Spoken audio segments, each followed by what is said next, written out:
In this video, I'll be predicting the best elements on major New-For-2021 coasters, and I'll tell you why I chose them. All of that and more coming up. 1, 2, 3, 4, 5, 6, 2, 8.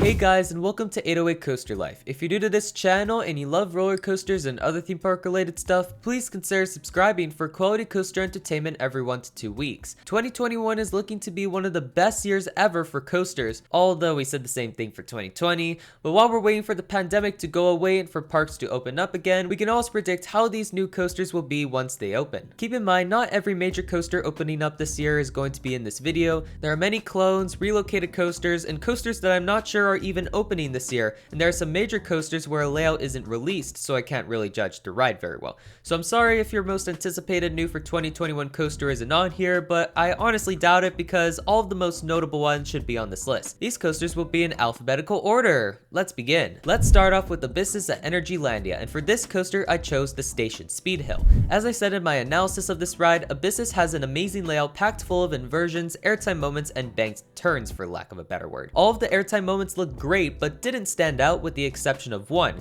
the ejector speed hill diving into the station. After completing the vertical loop, this coaster looks to yonk you out of your seat with some aggressive ejector. I know there are other great airtime moments on this ride, but from the POVs, this one looks to be the best. For Big Dipper at Luna Park Sydney, I chose the high-speed downward S-curves. Being Intamin's first attempt at a single rail coaster, I can tell Intamin was sort of playing it safe here. There isn't any element that looks to be out of this world insane. Because of this, it was very difficult to decide on a best element. After the Immelman and a bunny hop, this coaster goes into a series of whippy, high-speed twists. In terms of positives, these twists don't look very intense, but in terms of laterals, this element looks to deliver. It looks like a good surprise twist, no pun intended, from the more graceful elements preceding it. For Emperor at SeaWorld San Diego, I chose the drop. This really is the first time America gets a smaller B&M dive coaster, and if you compare the ones we see in North America to the ones in Europe, there is quite a difference in layout and pacing. Despite the differences, these coasters still have GP attractive drops, and yes, I chose its drop as Emperor's best element. I'm a big fan of drops in general, so I like dive coasters because they're good drops, and Emperor's looks no different, and when people say dive coasters are one-trick ponies,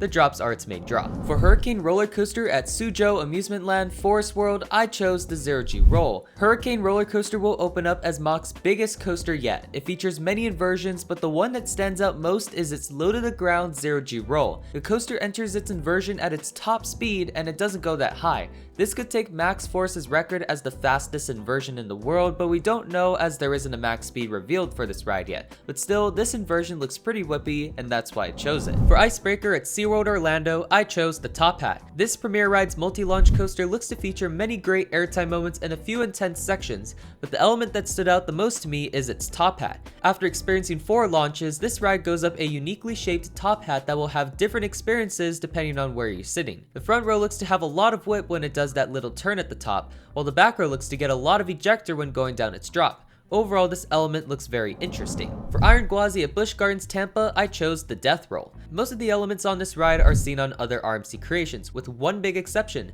That is, its Death Roll, which, fun fact, is named after a move crocodiles do before killing their prey. Lovely. After completing a giant outer banked turn, the train turns up and does a downward barrel roll at high speeds. This element looks to deliver lots of whip, especially if you're sitting in the back row. This ride was also a difficult one because there's so many other good elements on Iron Gwazi, including that outer banked turn I mentioned earlier, a zero-G stall, and a couple wave turns. This ride looks very promising once it opens in 2021. For Jersey Devil at Six Flags Great Adventure, I chose the Turnaround. Like I mentioned in my analysis, this ride looks very promising. It has a good collection of inversions and a lot of airtime moments, especially towards the end. But the element I chose is not one you would probably expect, and that is the turnaround. People who have written the prototype clones praise this one drop off of a turnaround, saying it's one of the strongest airtime moments they have experienced on a coaster. The drop off of Jersey Devil's turnaround looks no different, and the actual turnaround looks more intense than the ones featured on the prototype Raptors. This ride will also feature longer 10-row trains, which may make the drop even more intense in the back row. I, and probably many other enthusiasts, are not sure how this ride will actually run.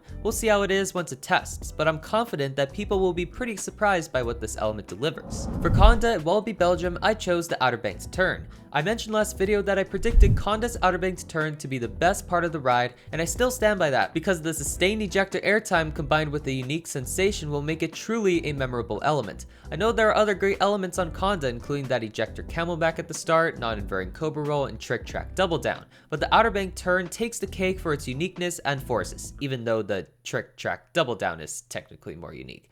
Anyways, for Monster at Gronalund, I chose the 0G roll. Well, basically, this was the most difficult one to choose because honestly, there isn't any noteworthy elements on it. They all look fine, but nothing really stands out. With that being said, I love 0G roll, so that's why I chose that as Monster's favorite element. But despite what I said about the layout, I'm excited for this ride to open because its setting is very unique and it's the first B&M invert to be built in 7 years. The last one being Banshee at Kings Island in 2014. It's a shame because inverts were very popular in the 90s and early 2000s. Continuing the trend of insane Outer Bank turns, for Pantheon at Busch Gardens Williamsburg, I chose its Outer Banks turn.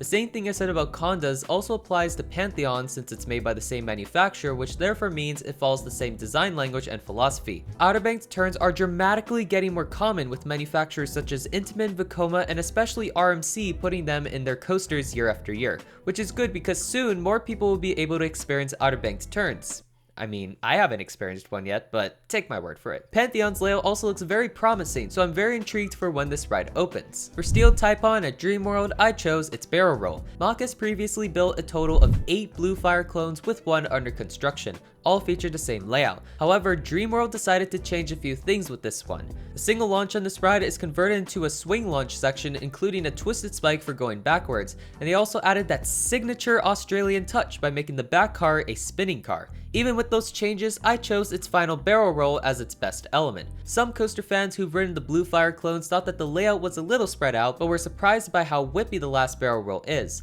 It doesn't create a perfect heartline, which creates a unique sensation, and with the back spinning car, this inversion should be even more insane. For Stunt Pilot at Silverwood, I chose the off-axis Twisted Hill. Stunt Pilot is basically a Raptor clone with one major difference. This ride features 10 cars per train instead of the usual 8 on the currently existing ones, which means that if you thought the current Raptors were intense in the back row, this ride's back row experience could be even more intense than the current Raptors. My predicted best element on the current Raptors is the off-axis Twisted Hill after the first inversion, which looks to absolutely eject you out of your seat. Therefore, that's my predicted best element on Stunt Pilot. For the ride to happiness at Plopsaland de Pan, I chose the banana roll. Our minds were blown when Plopsaland released the layout for their Mach Extreme spinning coaster, which was not at all what we expected. Featuring many unique inversions and airtime moments, this layout looks very impressive, especially for a spinning coaster. After going down a cliffhanger drop, the coaster enters the first banana roll on a spinning coaster. Keep in mind, this is Mach's second ever extreme spinning coaster, and they're already putting banana rolls on it. They easily could have put a more traditional inversion on it, but they didn't,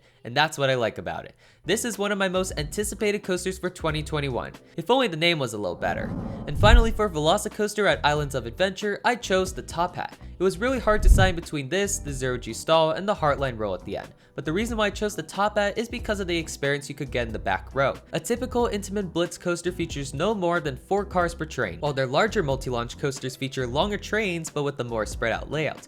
Velocicoaster's layout fits more in line with a Blitz coaster, but has abnormally long 6-car trains for more capacity. This means that some elements will be very whippy in the back row, and one of those elements is the Top Hat. The crest looks very sharp, so back row riders will experience some pretty powerful airtime, assuming the trims aren't running too hard. Combined with the 0G stall, oscillating helix, and Heartline roll, this ride's second half looks amazing. I know there are many New-For-2021 coasters that I didn't include in this list, and that's because we either don't know a lot of information about it, it's a clone or relocation, or the coaster itself isn't noteworthy enough for this list. But even with that out of the way, 2021 seems like a promising year for roller coasters with an amazing lineup of new coasters. So let me know down in the comments, what is your most anticipated New-For-2021 coaster? And are there any elements on this list that you would change? If you enjoyed this video, please let me know by leaving a like on this video, and if you want to go further in depth with 808 Coaster Life, you can follow me on Instagram at the same name. If you're new to this channel and you love roller coasters and other theme park related stuff, please consider subscribing for quality coaster entertainment every 1 to 2 weeks.